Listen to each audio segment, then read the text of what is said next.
I found out my wife was pregnant with my brother's baby on a Tuesday afternoon in April. And the worst part wasn't even the affair.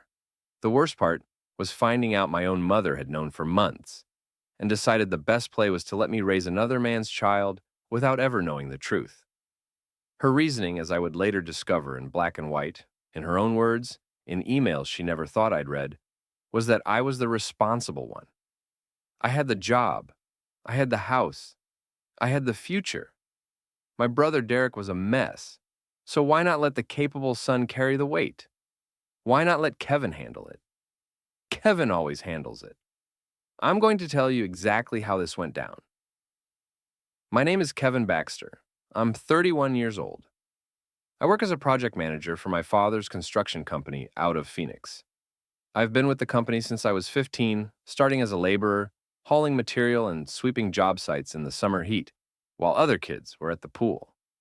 I worked my way up through every trade: electrical rough-in, finish carpentry, concrete flatwork, drywall, framing. By the time I was 20, I was managing housing developments.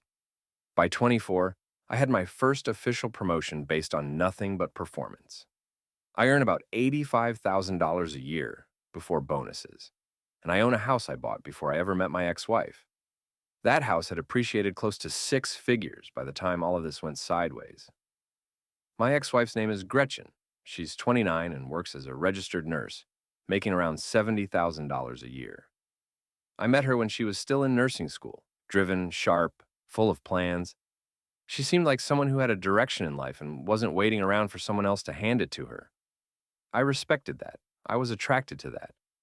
Looking back now, I can see the cracks I chose to overlook, like the night we went out for the first time, and she spent 20 minutes openly flirting with the bartender while I sat right there. I told myself she was just friendly. I was 26 and stupid about certain things. My father's name is Robert Baxter. He's one of those men who built everything he has from scratch and genuinely cannot understand why anyone would do otherwise. He started in construction at 18, hauling lumber and taking night classes, grinding until he could run his own crew, then his own company. He has no patience for laziness, no tolerance for excuses, and absolutely zero interest in sugarcoating hard truths. He's the kind of man who, when I called him and said I needed to meet at the office immediately, didn't ask a single question. He just said, 20 minutes, and hung up. My mother's name is Nora. She is the opposite of my father in almost every measurable way. She left her office job years ago and now spends her time shopping, gossiping with her church group, and treating my younger brother Derek like he's some kind of rare and fragile treasure that the rest of the world simply doesn't appreciate. She keeps up a polished front in public. Behind closed doors, she stirs trouble and calls it love. Derek, most people call him DK, is 26. He has never worked a day in his life in any meaningful sense of the word. My father brought him into the company a few years back, gave him a reception and admin role answering phones for $55,000 a year, which is a genuinely absurd salary for a job that requires a warm body and a working telephone. Dad thought the structure would motivate him. It did not. Derek walked around the office like the company should feel honored just because he bothered to show up. He wore designer clothes that he couldn't afford, drove a leased BMW that he definitely couldn't afford, and had the kind of easy confidence that only exists in people who have never actually been tested by anything. My dad eventually tried putting him out on job sites, figuring the Arizona sun and some physical labor might knock the entitlement out of him.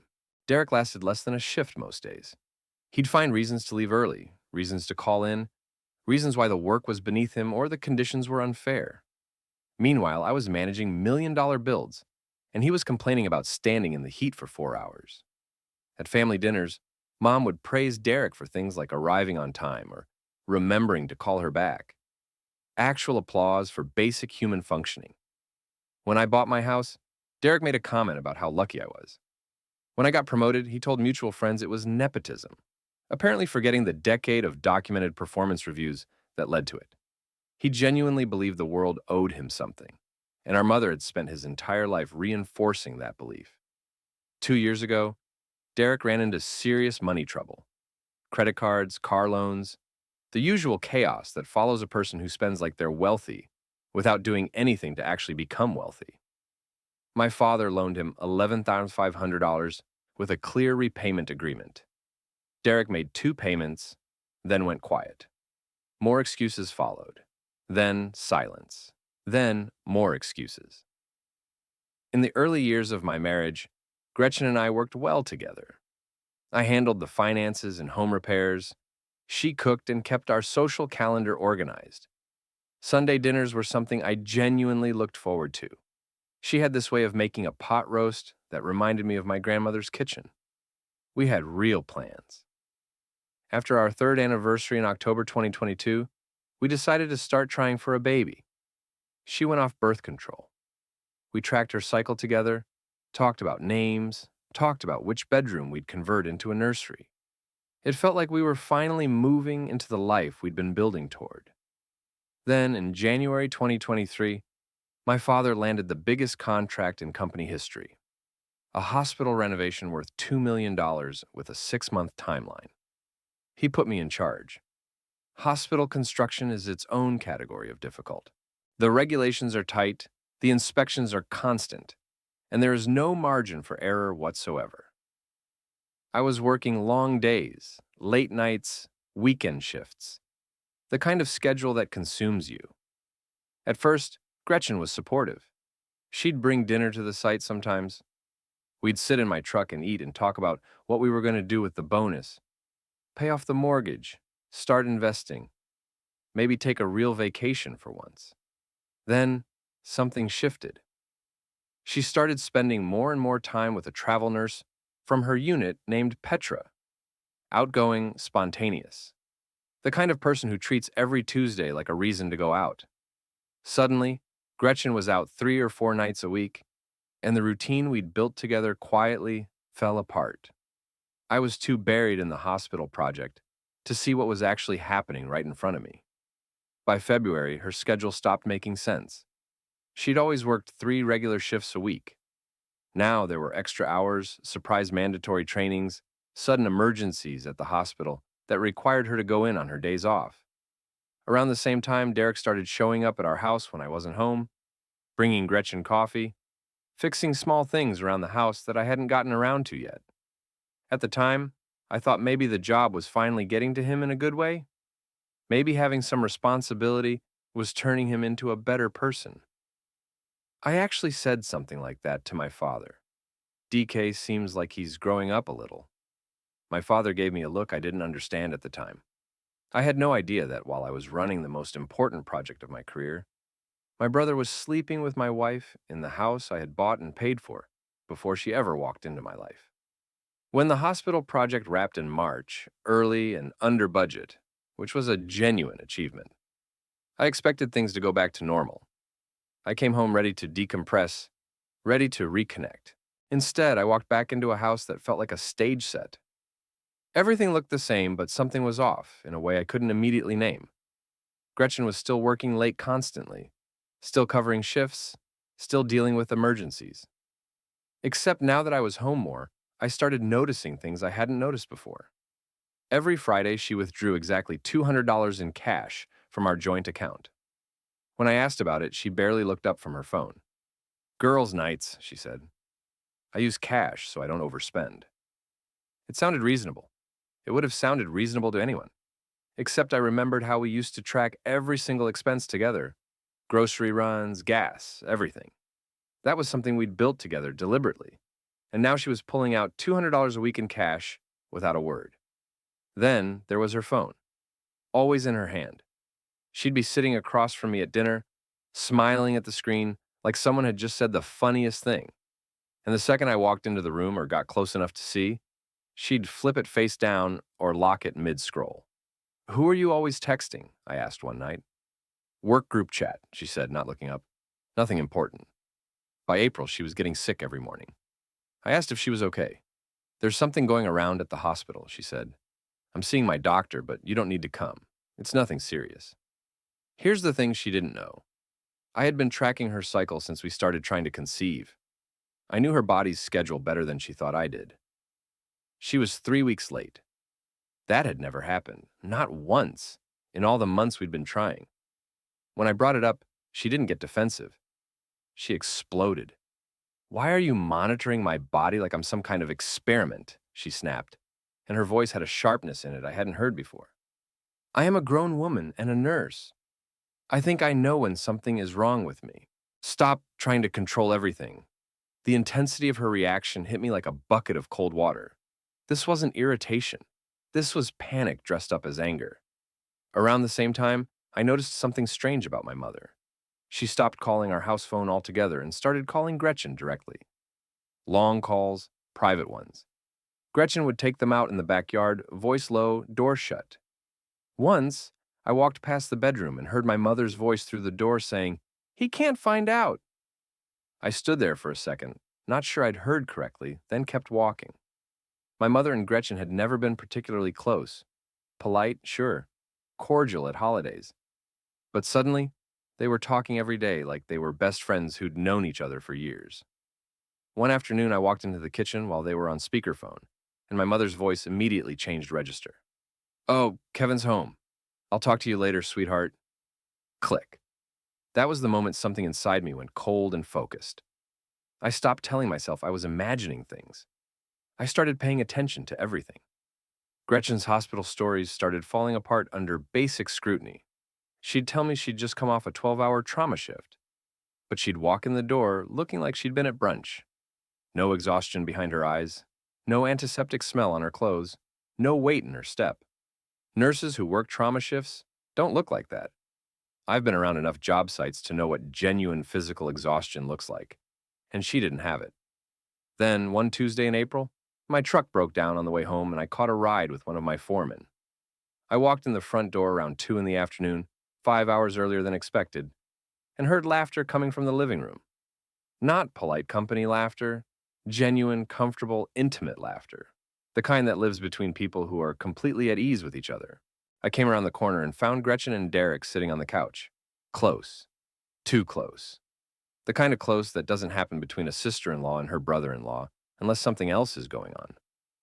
When they heard my footsteps, they separated so fast it was almost comical, like two teenagers caught in a parked car. Gretchen's face went white.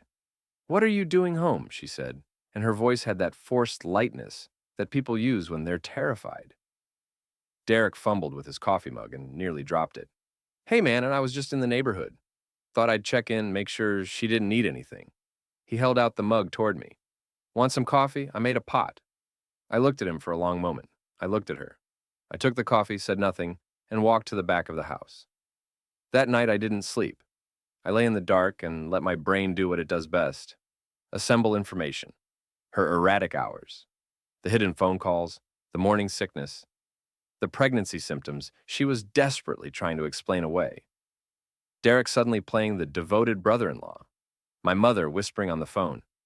The pieces had been sitting right in front of me, and I had been too busy building a hospital to put them together. The next morning, I started digging. I pulled up the GPS records for every company vehicle, including Derek's truck. We'd always tracked the fleet, liability, insurance, standard practice. I went back 4 months. What I found was not subtle. Derek's truck had been parked in our neighborhood repeatedly during my work hours. It had also logged visits to upscale restaurants in Scottsdale, a boutique hotel near Old Town, a spa resort in North Scottsdale. None of it connected to any active job site. None of it had any business justification. Then I opened our shared calendar and cross-referenced. The overlap was immediate and damning. Every single time Derek's truck appeared somewhere it had no reason to be. Gretchen's schedule had mysteriously changed. Extra shifts, last-minute calls from the hospital, emergencies that required her to leave on her days off. I went back through 4 months of our joint bank account. The $200 Friday cash withdrawals were just the beginning. There were restaurant charges I hadn't noticed before. $180 at a steakhouse on a Wednesday, when she'd claimed to be working a double. $220 at a hotel for afternoon tea on a Thursday, when she'd said she had a mandatory safety training. $95 at a hotel bistro on a Sunday when she told me she was covering a sick colleague's shift. I documented every single discrepancy in a spreadsheet. Dates, stated locations, actual charges, GPS data. The more I documented, the cleaner the picture became. To confirm what I already knew in my gut, I called her hospital. I told the front desk I was a family member with an urgent situation and asked to be connected to Gretchen's unit. The nurse who answered was polite and professional. "I'm sorry," she said. "Gretchen hasn't been on shift for 3 days." It was a Wednesday. Gretchen had told me that morning she was heading in for a full shift that evening after just working a 12-hour Tuesday. That was the moment the last piece locked into place. The next day, I told Gretchen I was staying home sick. She left for what she described as a mandatory safety certification class. The second her car pulled out of the driveway, I sat down at our shared family computer. We'd always used the same login. The password was a reference to our anniversary trip, something sentimental and stupid that I had set up years ago and never changed. I logged into her email account. The first thing I saw was a thread between Gretchen and my mother. Subject line: making sure Kevin never finds out. I sat there for a moment with my hands completely still on the keyboard. Then I opened it. What I read over the next 2 hours is something I will never fully be able to describe. It started in February. My mother asking Gretchen whether she was certain about what was happening, whether this was really something she wanted to pursue, advising her to be careful, suggesting maybe it was just a passing thing, cautious, almost reasonable in a twisted way. Then the tone shifted. Within weeks, they weren't discussing whether this should happen. They were coordinating how to make sure I never found out. My mother was coaching Gretchen on which excuses to use, which shifts to claim, when to say she was stuck at work, and when to say she had a training. She was offering her own house as a location for them to meet, timing it around my father's golf games and client dinners. One email from March read, "Roberto has tea time on Thursdays at 2. He'll be gone until at least 6. If you park behind the alley, Derek can come through the garage side door. I'll make sure the neighbors don't notice anything." Another one. "Say you're working nights Tuesday. Roberto will be with clients until 10. The house will be empty. Derek told his roommate he's on a job site overnight." Then came the emails about the pregnancy. In April, Gretchen had confirmed with her OB that she was 8 weeks along. There was uncertainty about the father. My mother's response to this news was the most nauseating thing I've ever read. "It doesn't matter. Let Kevin think it's his. He'll step up. Derek isn't ready for a child. Kevin has the job, the house, the stability. He'll make a better father anyway." And then in a follow-up, "Derek isn't built for real responsibility. This works out best for everyone. You get security. Derek doesn't get tied down. Kevin gets what he's always wanted, a family." Gretchen had pushed back. She was worried. What if Kevin notices the baby looks like Derek? What if he figures it out eventually? My mother's answer: "We'll deal with it later. Just keep him convinced everything is normal. Sleep with him enough to keep the timeline believable." I sat in that chair and read every single message in that thread. My pulse was hammering, but my thoughts were absolutely clear. I wasn't shaking from grief. I was shaking from the precision of what they had done. This wasn't a mistake. This wasn't a moment of weakness that spiraled. This was a deliberate, coordinated deception, built over months, maintained with careful planning, and designed to end with me raising another man's child, while everyone involved knew the truth except me. I copied every email. I pulled screenshots. I printed the most damning pages. I transferred everything to a USB drive and put it in my truck. Then I called my father. "Dad, I need you at the office, right now, in person. Don't ask me over the phone." 20 minutes, he said and hung up. When I walked into his office and put the printed emails on his desk, I didn't say anything at first. I let him read. He went through the first page, then the second, then the third. His face didn't change expression exactly, but something behind his eyes went very still and very cold. He read the email about the Thursday golf games. He read the one about keeping the timeline believable. He set the papers down slowly, straightened them into a neat stack, and looked at me. "This is war," he said. His voice was completely level. "Call Marcus. Tell him we need 2 hours this afternoon. Don't say a word to Gretchen. Don't say a word to your brother. Don't say a word to anyone. We get the legal structure locked down before anything else moves. Marcus Dunning had been our corporate attorney for years. He was meticulous, methodical, and had a reputation in Phoenix legal circles for being genuinely ruthless during asset disputes and divorce proceedings. My father had already called ahead by the time I arrived. Marcus had cleared his afternoon. We spread everything out on his conference table like we were preparing for trial.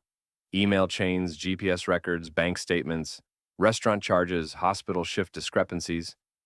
Marcus went through it with the focused efficiency of someone who has seen a lot of ugly situations and knows exactly what he's looking at. After about 20 minutes, he looked up. "The house is untouchable," he said. "Premarital purchase, your name only.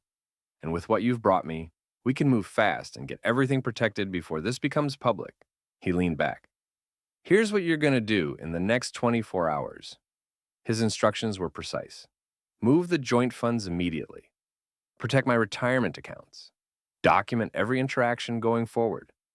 No confrontations, no accusations, no scenes until the legal framework was secured. Make no moves that could be characterized as retaliation before the paperwork was filed." I left his office and drove directly to the bank. I transferred $95,000 from our joint savings into my personal account, leaving $5,000 behind so it wouldn't trigger any alarm bells on her end. The $140,000 I had in premarital investments, stocks, 401k, all of it, was already clearly documented as separate property. Gretchen had no claim to any of it, and Marcus had made sure the paperwork was airtight. Meanwhile, my father was moving on his end. He called the office and had Derek's access stripped across the board. Company truck, building badge, credit card, computer login, all of it gone before Derek ever knew it was happening. He told Linda, our office manager, to reassign Derek's duties and lock down his accounts. By Monday morning, Derek's key card wouldn't open a single door in any building we owned. I shut down every joint credit card, except one with a $2,000 limit, just in case Gretchen tried something desperate. I revoked her access to my personal accounts. Every move was clean, legal, and documented. That same evening, while Gretchen was in the shower, her phone lit up on the bathroom counter with a message from Derek. I read it from the doorway. "Been waiting for a moment like this all week. Can't wait to see you tomorrow at Mom's.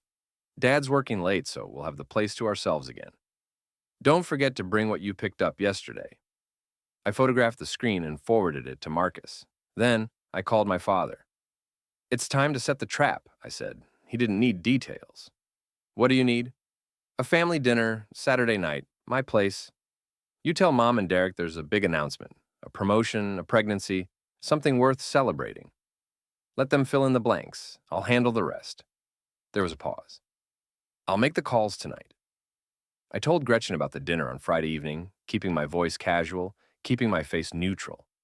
The moment I mentioned Derek would be there, something flickered across her expression, a quick tightening around the eyes that she covered almost immediately. "What's this about?" she asked. "Why are you suddenly planning a family dinner?" "Thought it'd be nice," I said. "Some good news to share." "What kind of good news?" She was watching me carefully now. "Should I cook something? Is this serious?" "I've got the food handled," I said. "Don't worry about it." She didn't like that answer. "Kevin, you're making me nervous. What's going on?" I smiled at her. "You'll find out tomorrow. Relax." She didn't sleep well that night. I know because I didn't either, but for completely different reasons. Saturday morning, I prepped the house with the same focus I bring to a job site. At my place setting at the dining room table, I put a manila envelope containing the divorce papers. I prepared a second envelope for my father. Printed emails, the most damning ones, including the messages where my mother coached Gretchen on how to time her lies around his schedule. I also wrote out a certified check for $15,000 made out to my father. That was the amount my mother had quietly pressured him into lending Derek during one of his financial emergencies. Money Derek had never repaid and never intended to. My father deserved to have it back before everything exploded. I made my tri-tip roast with chimichurri, our family dinner meal, the one I'd made for every celebration for the past 5 years. I wanted everything to feel completely normal, right up until it didn't. Gretchen was a wreck all day. She kept drifting into the kitchen, asking variations of the same question, watching my face for any indication of what was coming. I gave her nothing. "You're going to find out in a few hours," I told her. "Go relax." She couldn't relax. She knew something was wrong. She just didn't know how wrong. My mother arrived first. She gave me her usual performance hug, the kind that's all arms and no warmth, and immediately started asking questions. "Where's Gretchen? What's this big news? You're not moving, are you? Please tell me you're not relocating the company." "Everything's fine, Mom," I said. "Dinner's almost ready." My father walked in behind her. He looked at me once, gave a short nod, and went to sit at the far end of the table. He didn't say much. He didn't need to. 20 minutes later, Derek strolled in, wearing a bright patterned shirt that probably cost more than his monthly car payment. He gave me a lazy shoulder pat, like we were old buddies at a tailgate.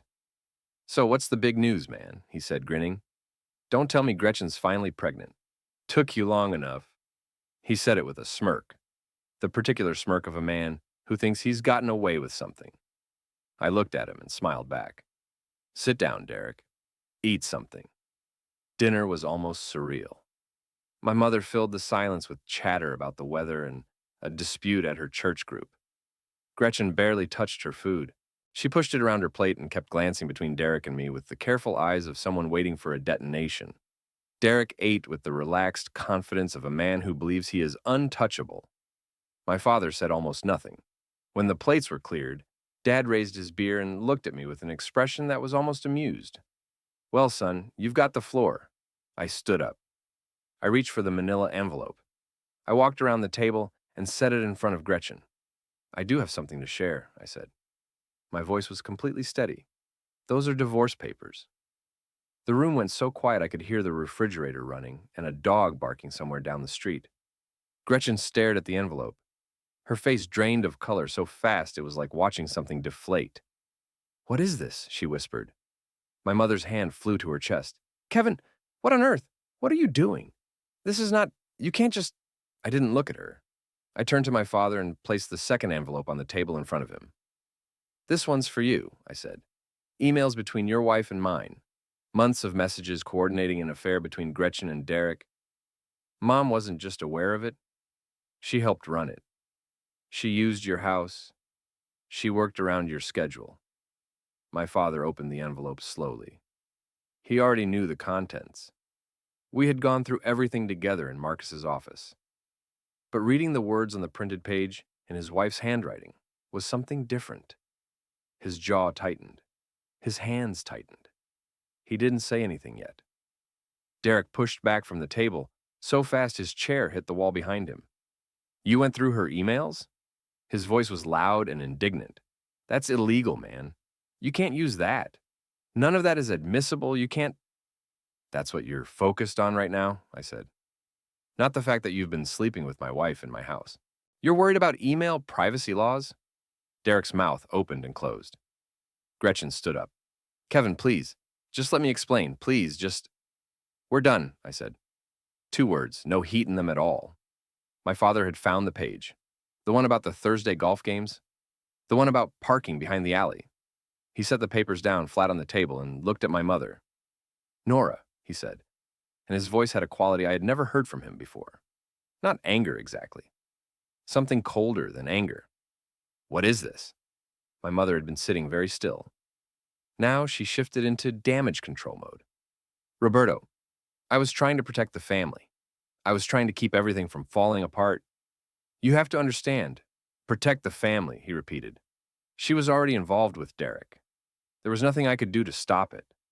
I was just trying to manage the situation so Kevin didn't get hurt. So the baby would have— You engineered this." His voice didn't rise. It actually got quieter. "You used my house. You worked around my schedule. You helped them lie to my son for months. I was trying to—" "Stop talking." She stopped. Derek, who had been standing behind his chair with his arms crossed, apparently decided this was the moment to offer his perspective. "Look," he said, spreading his hands like he was being completely reasonable. "Kevin works 70 hours a week. He's always been gone. Gretchen needed attention, needed someone around. I was there, That's just what happened." He actually shrugged. He stood in my dining room in my house and shrugged. I came around the table. I didn't think about it. I didn't plan it. I just moved. And then my fist connected with his face, and I felt his nose give under my knuckles. Blood went across that expensive patterned shirt. He went backward and hit the china cabinet on the way down, and a couple of plates crashed to the floor. My mother made a sound like she'd been stabbed. My father stood up slowly. He is 6'1" and has been doing physical labor for 40 years. When he stands up in a room, people notice. He looked at Derek on the floor, and his expression was the most terrifying kind of calm. "Get him out of my sight," he said. "Dad!" Derek was holding his nose, blood running between his fingers. "Come on, you're not serious." "I am completely serious. You're terminated. Your access is already gone.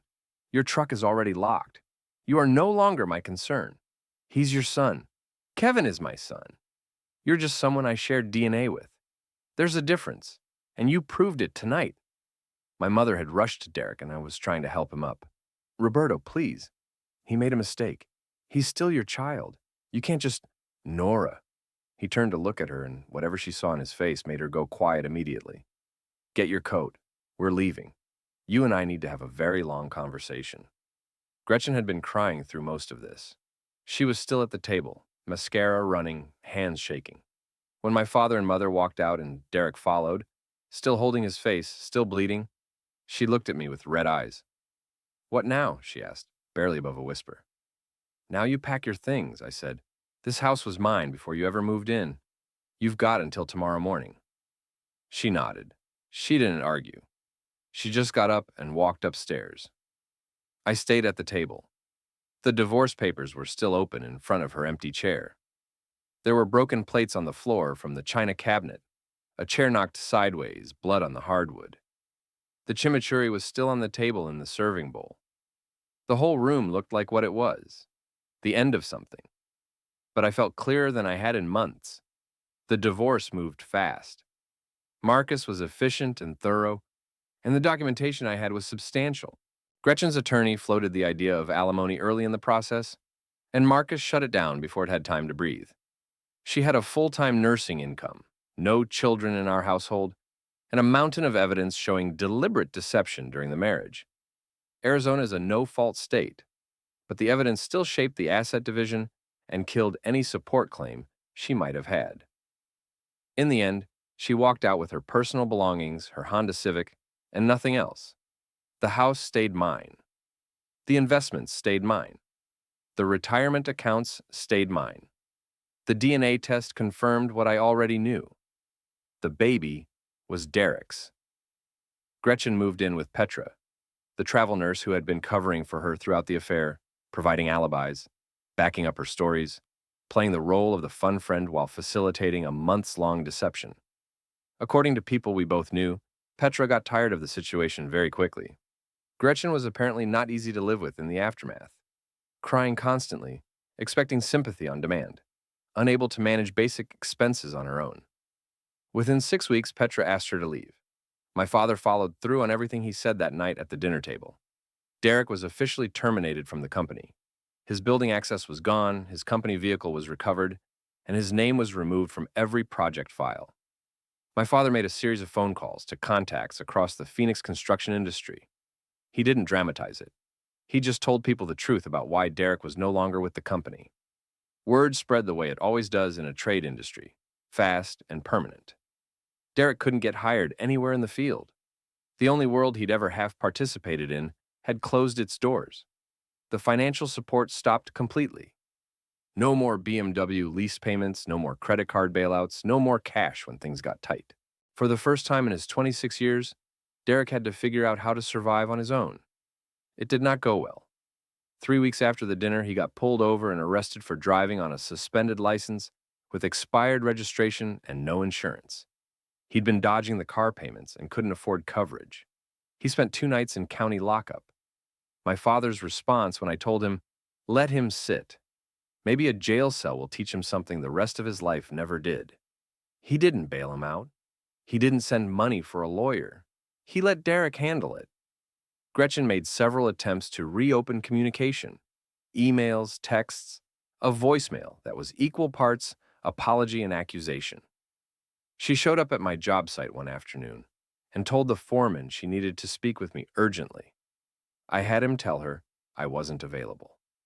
Later, she sent a message that I read once before blocking her everywhere.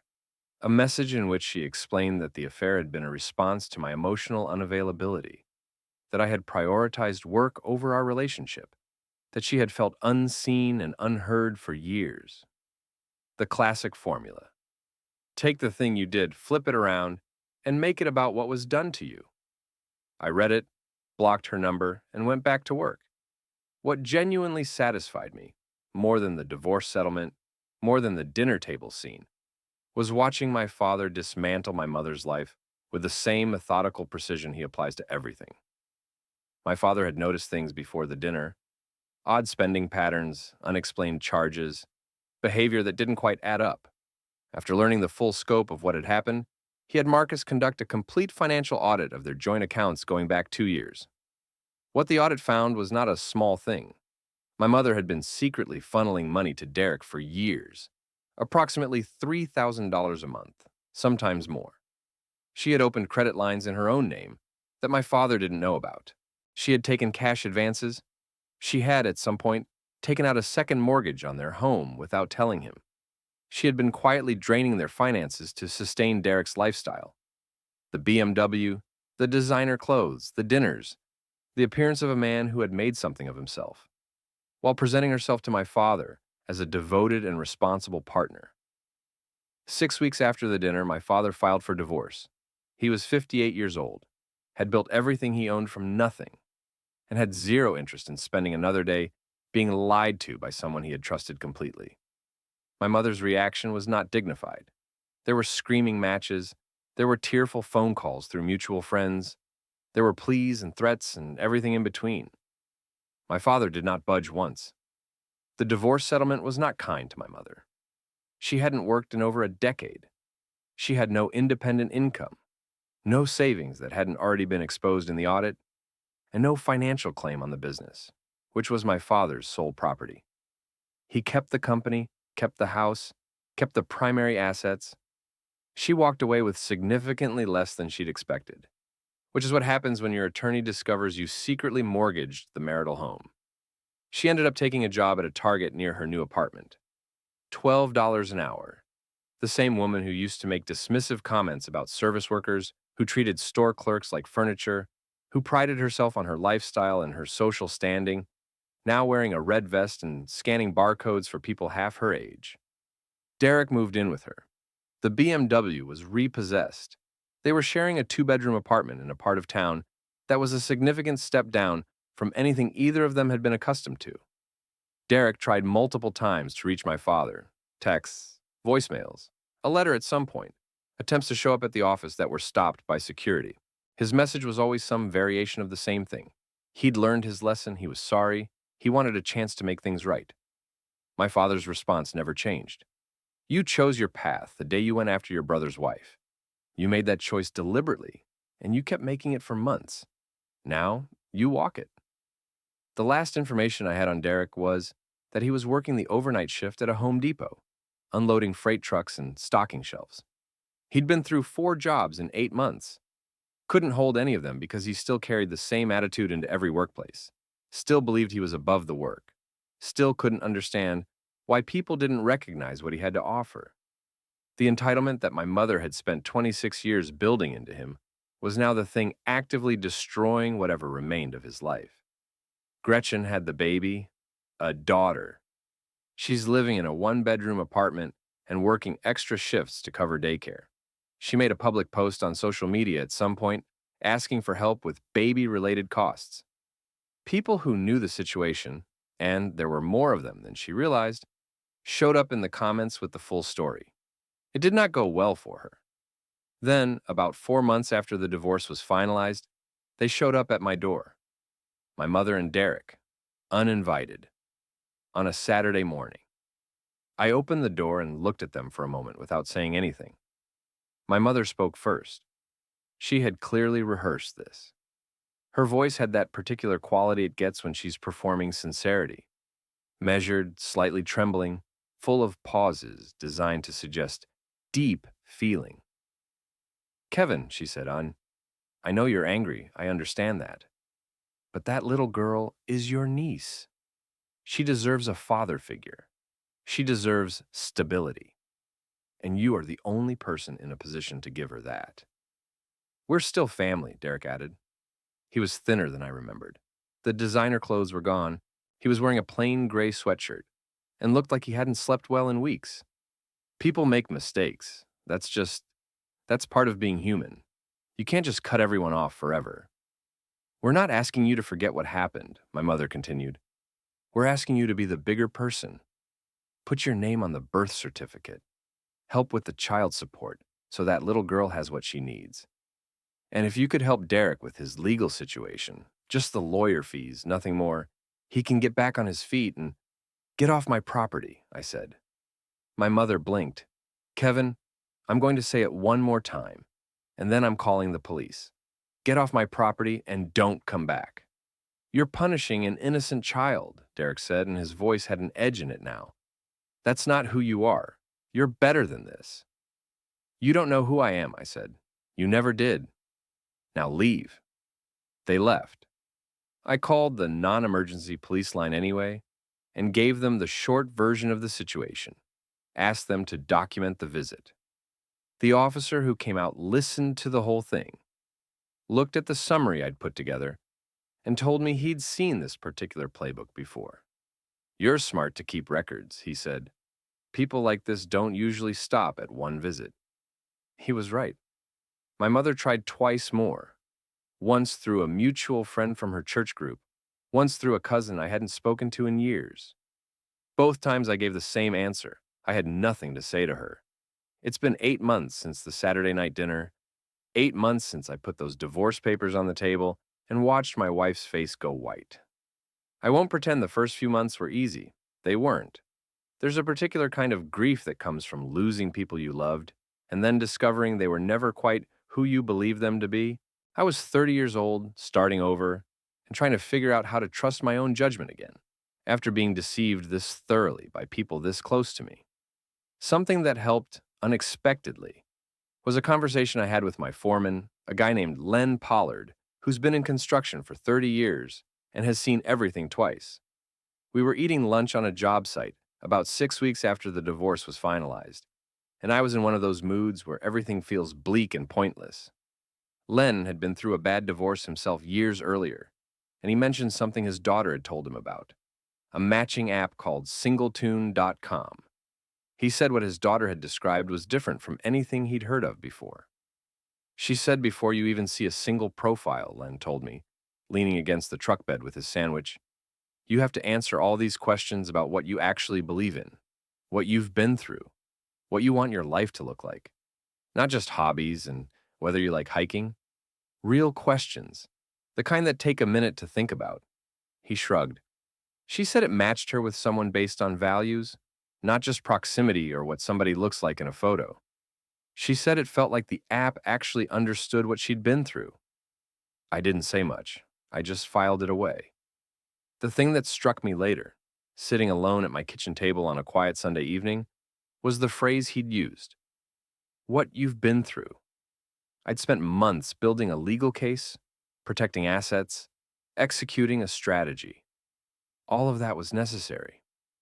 But at some point, the strategy phase ends, and you're just a person sitting in a house that's too quiet, trying to figure out who you are now and what you actually want. The idea of a process that started with values, with what you believed in and what you'd survived, instead of photos and proximity, felt like it was built for exactly that moment. Not for someone who was fine, for someone who had been through something real and was trying to find their footing again. 6 months after the divorce was finalized, I started getting back out there. That's when I met a woman named Diane Calloway at a commercial development conference in Las Vegas. She's an architect who specializes in medical facilities and large commercial builds, which meant we had an entire professional language in common before we even got to anything personal. She's financially independent, direct, and has absolutely no interest in being managed or rescued. She has her own opinions about everything and isn't shy about expressing them. She challenges me in ways that feel productive rather than exhausting. Being with her feels like the difference between breathing recycled air and stepping outside.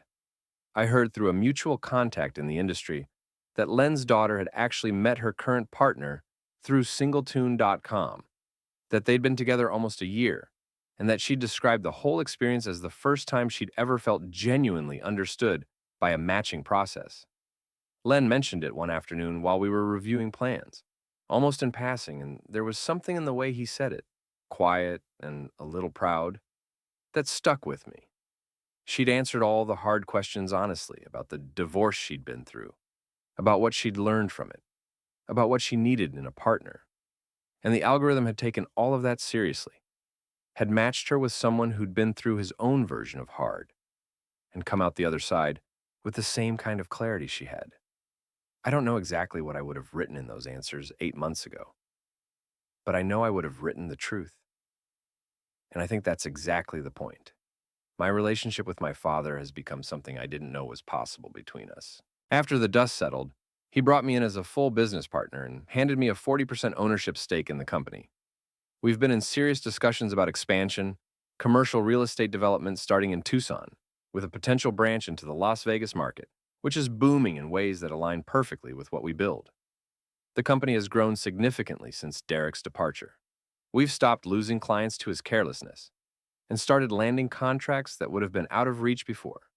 The operation is cleaner, more focused, and more profitable than it's ever been. My father's also, for the first time in a long time, at peace. He told me recently over dinner, just the two of us, which had become a regular thing, that he'd spent years knowing something was wrong in his marriage and telling himself he was imagining it. That the relief of finally knowing the truth, even though the truth was brutal, was something he hadn't expected. He said it was like setting down a weight he'd been carrying so long he'd forgotten it was there. I still hear things about Derek and my mother through industry contacts and mutual acquaintances. Derek has burned through 4 jobs in 8 months. The entitlement follows him everywhere.